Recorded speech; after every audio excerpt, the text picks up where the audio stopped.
Iver Duedall. I'm Professor of Oceanography and Environmental Science here at Florida Institute of Technology in Melbourne, Florida. Now in the next 15 or 20 minutes I'm going to go through a demonstration of the work we carry out with our students every Friday afternoon in the measurements of temperature, salinity, and dissolved oxygen and Secchi depth in the Indian River Lagoon system. Now this system is important for the Central Florida, important for the management of the ecosystem, and it's also used extensively by the community. Now our students make these measurements every Friday. We interpret our work as we're on the vessel, and then in the classroom we reinterpret the information. Now the professor who started all this work a number of years ago was Professor John Windsor. Him and his students examined these physical properties and have been looking at the water quality of this important system for many, many years. Now we're going to meet Professor Windsor. He's going to tell us why it's important that our students make these measurements, and also he's going to discuss some aspects of the management of the Indian River Lagoon system. So let's meet Professor Windsor now. Hi, I'm John Windsor. I'm the Program Chair for Oceanography and Environmental Sciences here at Florida Tech. I've been working on water quality issues in the Indian River Lagoon for more than 20 years now. Students have been helping me better maintain and preserve these resources, and at the same time they've been learning field sampling and laboratory procedures for the analysis of water quality. IRL is the most diverse estuary in North America. It's a precious natural resource, it's a precious national resource, and as such it's been named to the National Estuary Program and receives a significant amount of federal support and state support to try and enhance and preserve these resources. Florida Tech students, as early as their freshman year, help to participate in the maintenance and restoration of these resources.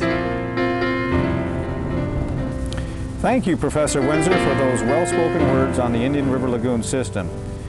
Well, we're about ready to go to the lagoon system and to take our students to the first sampling trip. You'll see a number of sampling excursions on this video. But first we need to get a weather report, and for the weather report we're going to see Mr. John Williams, our research meteorologist here at Florida Tech. All right, what we're looking at here is the Doppler radar. It appears to be a few showers here off the coast, and they're moving toward the southwest. The overall picture here shows a stationary front down south of us here and some low clouds, and other than that the weather looks like it's pretty good shape.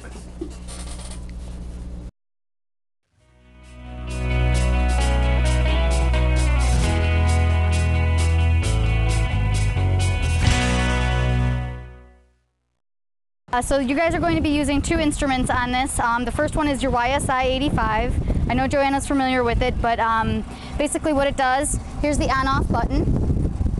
So first I'm going to show you how to calibrate the instrument. Okay, you'll hit the mode button until it has a reading for percent, which is percent saturation. There's the percent sign. Temperature and percent saturation. Okay, so you can get your percent saturation, or your salinity here, which is in parts per thousand. The temperature is always listed below it. If you hit it again, you have to scroll through it. Scroll through it slowly. If you start hitting the button, suddenly you'll end up at the same place and you won't want to be there. You got to go slow. Percent again is percent saturation. Milligrams per liter is your dissolved oxygen, and then you're done. Any questions? No? Okay. This is the second instrument you'll be using, which is called a Secchi disc. It's used to get Secchi depth, which is a measurement of turbidity, or water clarity. So you know how much the suspended sediment is in the water.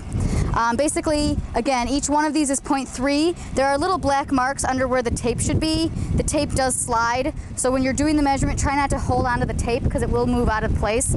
Before you lower it, make sure these red tapes are over the little black marks. Okay? Each one again is 0.3, so 30 centimeters. And you'll just lower the Secchi disc into the water until you cannot see it. And then start bringing it up slowly. When you're just barely able to distinguish between the black and the white, when you just see contrast, that's the Secchi depth. That's the Secchi depth. Okay? And you'll just take that measurement at every station 3 times. You always want to get an average of 3. Okay? So you'll always okay? Any questions on the Secchi? Okay. Hey students, let's announce our name. You are Don, right? Great. What's your major? environmental science. Joanna, what's your major, Don? Business. Business, great. Okay, let's have a look quickly at the weather today. This is probably the most important thing we have to worry about. And if you look at your last sheet, which is right here, this is a printout that Mr. John Williams just made today. And it shows, of course, this storm coming right here. Okay, we got a hurricane. Actually, it's a tropical storm. Yeah, Michelle. This is Tropical Storm Michelle. Hi, Michelle. Okay. And we probably have a few more days before it impacts Florida. But we're really seeing these bands right now. We're seeing the effects of Hurricane Michelle right now. Okay, it turned hurricane about 2 or 3 hours ago. Okay, let's look now at the weather on the other sheet here where it says East Central Florida. Coastal water forecast, and notice right away we got small craft advisories, we got a heavy surf. Okay, in the intercoastal waterway, the winds are from the east. In fact, you can just feel them coming from the east, and they're 25 knots, and you've got seas 10 to 13 feet.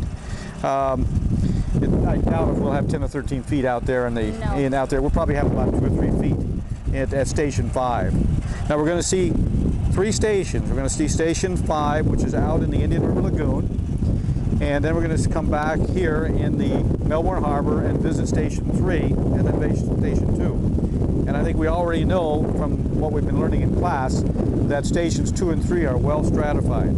You have a strong picnic line, whereas out here in Station 5 there will be lots of mixing, and especially today we should have a uniform water column with respect to salinity and temperature and dissolved oxygen. Okay, do you have any questions? Great. Well, you must have one question. Okay, Doctor. Okay, now we need one person who's going to be active in recording the data. Since there's only really just you two, you're going to have to trade off in recording the data as well as running the instruments. Okay, Michelle, any question before we head out? Nope. Okay, we're going off to Station 5 now in the Indian River Lagoon.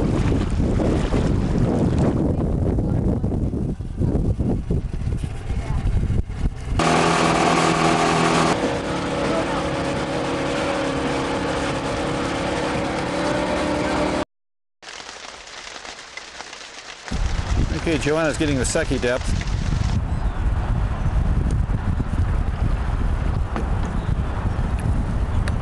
0.7. How much was it? 0.7. 0.7 meters. Okay, Don, you got that recorded? Yes, sir. Great. It's about the same depth as we had out there on the Station 5.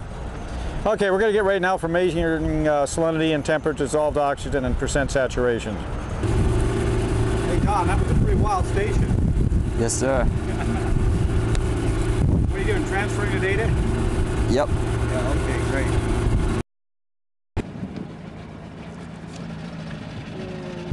Okay, someone's got my hat. Great. Thank you. I don't think I better put it on. Okay, we're about done. I think this station is very interesting. Have a quick look at the data, and then as we cruise in underneath the bridge, we'll have a look at the data. Oh, don't lose my hat. What'd you guys see? What was the temperature? 24.9. And was it consistent throughout? What was the surface temperature? The same, 24.9. Okay, what did you see with the other results with salinity, dissolved oxygen, percent saturation? What was the surface salinity? 0.9. 0.9, and the bottom? 0.9. But it changed like. Somehow it came out to the same, but it 0.9 varied. was the salinity? Yes. It varied very little though between, so Okay. it's pretty uniform. And what was the dissolved oxygen? 6.1. And the percent saturation? 75. And how did it stay the same throughout? Was it pretty consistent throughout? It's pretty consistent. Yeah. I mean, some of them went decreased down at the bottom as you were going down.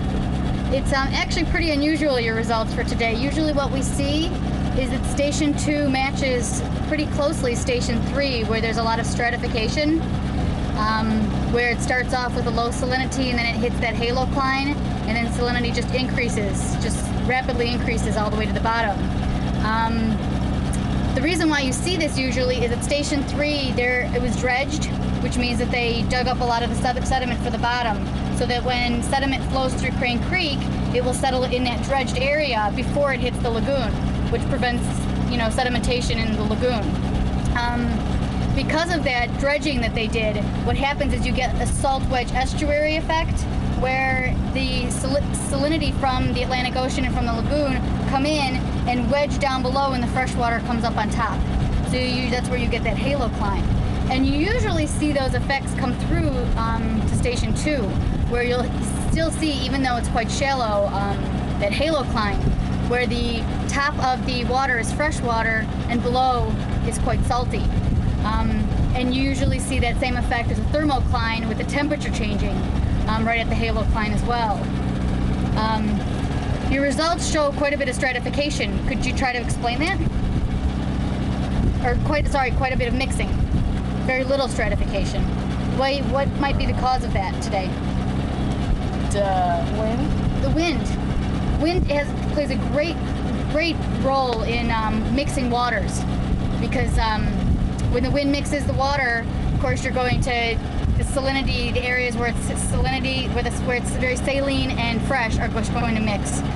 Like I said, that's not typical of this area, but it happened today. Okay, so we've seen at least two different environments. We've seen a well-mixed area out on the Indian River Lagoon, and we've seen some stratification at Station 3, Right. and then we've seen some mixing here. Yeah. So we've got some results here a little bit different than what we've seen in the past. Yeah. Why would you think that there was mixing here, but not at Station 3? Or why don't we see those effects?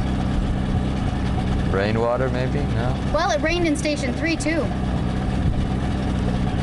What do you notice that's different between Station 2 and Station 3? What's the biggest difference? The depth? Depth. So because this is shallower, maybe the wind was able to mix this to the depth of 1.2 meters, whereas there it ranges from 4 to 6, so it couldn't, the wind isn't going to have an effect on deep waters, it will only have an effect on shallow waters. So that could be why. Okay, sounds good. Let's go home. All right. Well, in the last 15 minutes, you've had an opportunity to see what our students do out on the vessel every Friday afternoon. Let's hear what the students have to say about their experiences. I learned a lot about our area. I thought it was really neat to learn about properties of the Indian River Lagoon and Crane Creek, because this is the area we live in, so it's great to know about it. It was great. It was the first opportunity for me to actually get out and experience what I might be doing for my major or in the future years to come. You get to learn about the temperature and salinity and the gradients. It's an excellent experience. What I liked about this experiment is you have calculus, you have classes like calculus and physics, and there's not many hands-on activities, but this is a rare experience where you get to go out and actually participate in doing oceanography, and I really enjoyed that.